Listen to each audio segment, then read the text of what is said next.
I came here not to please anyone. I'm here to speak the truth, whether you like it or not. It's your own baby to feed Malta Bella. I'm not in the business of going around to please people. I only tell the truth. Now, I represent a non-racial organization, but we do not fight for white people. Why? Why should we fight for them? What do you want? What do they want? When you say you are fighting for all in South Africa, black and white, what do white people want? Except to want to remain in a position of privilege. That's what they want. They want to remain in a position of privilege, and we are rejecting that. There is no white person who's going to remain in a position of privilege. We must all be equal. And in bringing the equality, we have to take deliberate decisions to empower the less privileged to be at the same level with those who are privileged. And that's what the EFF manifesto speaks about. Why should we build bicycle lanes? For what? White people demand bicycle lanes even when there is no cycling culture in South Africa, because they just want something to be done in their areas. Why? Because we are the ones who are paying the high taxes and rates. So something must be done here. You just want this to happen in your areas because you are paying, but there is a huge constituency of people without water and electricity. You must be ashamed that you want bicycle lanes. There are people without flushing toilets. That's what you are so. Principal came here to tell you before me. And he speak everything nice. We are here to crush white dominance. We are here to create an equal society. And crushing of white dominance does not mean hatred of white people. It means the deliberate effort to liberate the black African majority, which is oppressed, and that is not division. Division is when you protect white privilege to the exclusion of black majority. And no one, not Musi, not Zweli, represent that agenda. None of them is committed to stand before you and tell you that we want to bring to black people to the same level with you. We are in a show to watch a music festival, and we are sitting at the back there. I'm with a fellow who is short, and this fellow can't see the artist who's performing there. And then when they bring a chair for this fellow to be at the same level with me to see the artist who's performing there, I complain. No, we're being treated differently. Why is this one having a chair and I do not have a chair? We are equal. Hey, we are not equal. He can see, you can see. You have to see, all of you. It is unfair.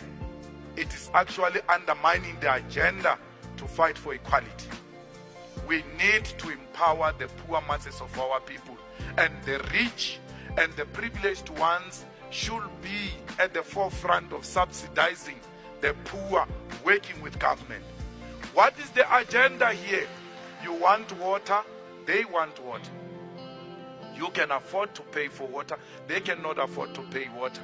And we're saying let them get water for free. Why should you complain because you are also getting water? The only difference is that you can afford for it. Let us give our people water.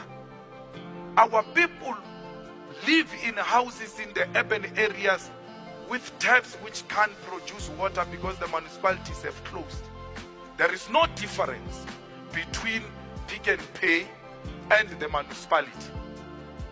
When you go to Pick n Pay, you pay to get water. When you go to a municipality, you pay to get water.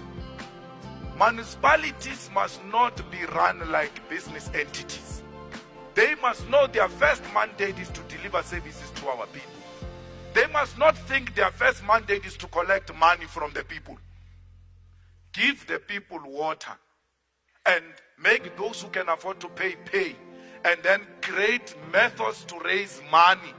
Politicians must start thinking and stop sitting on their brains. How do we generate money without exploiting the poor? How do we create money? We need to have municipalities which are engaged in creativity so that they raise money to subsidize the poor. The poor are actually more poorer today. Why do we have a situation where people don't have flushing toilets? These houses that Julius Malema is talking about, they've given people RDP houses. After 1994, you give people RDP houses without a flushing toilet. And then you want to say you are bringing dignity of people back without a flushing toilet. There's no dignity without a flushing toilet. You can't claim to have dignity without a flushing toilet. There is no dignity which has been restored through giving people houses which are not in good condition first, but secondly, those houses do not have flushing toilets. If you go even in the most rural areas, you find a farm. In that farm there is a farmhouse of a white man. That white man is not helping himself in a pit toilet. He's got a flushing toilet. Next to that farm there is a village. That village, the whole village, they use pit toilets. Why is the ANC not going into the white man's farm to see how the white man is flushing? And take the same method of the white man and give to black communities next to that farm. I'm just saying, because they are lazy thinkers. Maybe if they go to a white man's farm, they will see it practically and start doing it.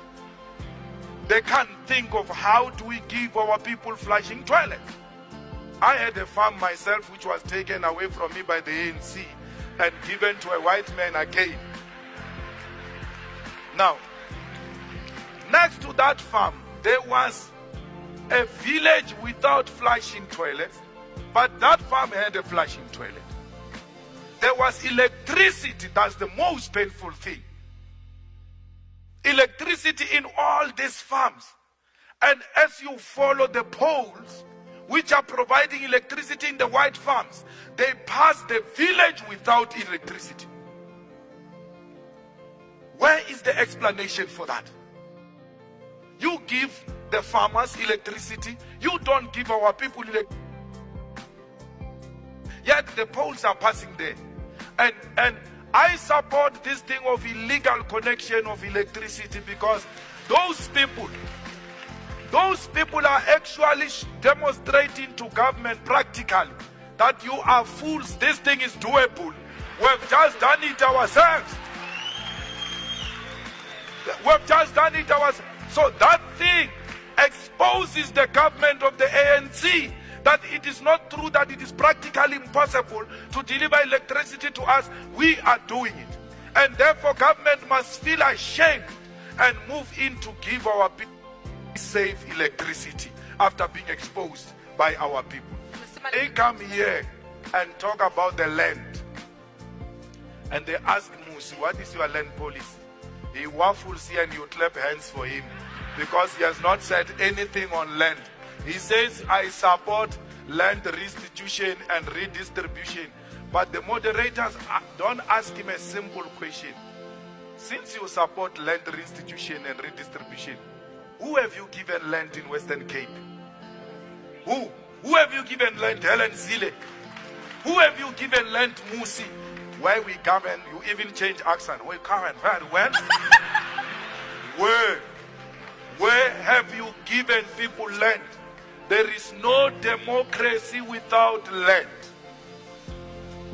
At the core of our struggle, what started the ANC was as a result of land dispossession. The wars which were fought by African people against the British and colonizers, and they got defeated. They then realized that fighting as small tribes is self-defeating. We need to come together so that we fight for our land. So the starting of liberation struggle in South Africa was not necessarily about the issue of who becomes a president.